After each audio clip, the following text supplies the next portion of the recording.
So number 4, what I get to hear is, and this is interesting because it happens to me.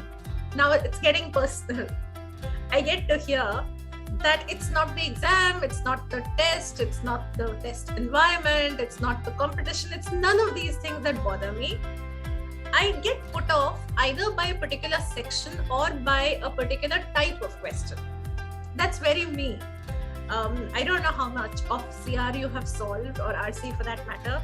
There's a very peculiar paragraph in critical reasoning that the official material uses. They're very fond of giving you paragraphs around Lyme disease, deer ticks, Lyme disease. And for some reason that triggers me. Okay, I look at it and say, I don't want to do this. This is it. I just don't want to do this question. That's all right. It's absolutely all right. The point is, I catch myself and say, fine, you're done getting irritated. Now stop, distance yourself from that irritation and please solve this question. It's just another question. So it's about catching yourself, acknowledging that trigger, and then saying that that trigger doesn't define me. Okay, that's not me. I have to bring out my cool and calm, composed self. I have to let muscle memory take over and solve this question for what it is. It is just a question.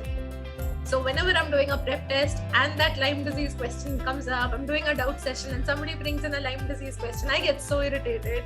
Then I have to cool myself over the next 10-15 seconds and then solve it. So we can have all kinds of triggers. Algebra could trigger you. Somebody could hate the entire concept of reading comprehension. They just don't like RC. So we may have likes and dislikes. We may have peculiar triggers, which may not on the surface seem logical, but we have to rise above them.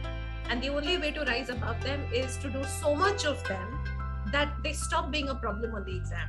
So of course, practice, but convert rules into muscle memory. I can't say this enough. It must be the rules that talk. It must be the muscle memory that takes over. It cannot be our fears, our likes, dislikes, any of these things. So by extension, I can't even get caught up with a question and say, hey, I love this concept. This is my strength. So how can I not solve it? Why am I getting stuck? If I've wasted 1 minute, now let me waste another 5 minutes till I get the answer. That's just not the smart way to approach it. Okay? So no likes, no dislikes, only muscle memory. That's the way to go forward.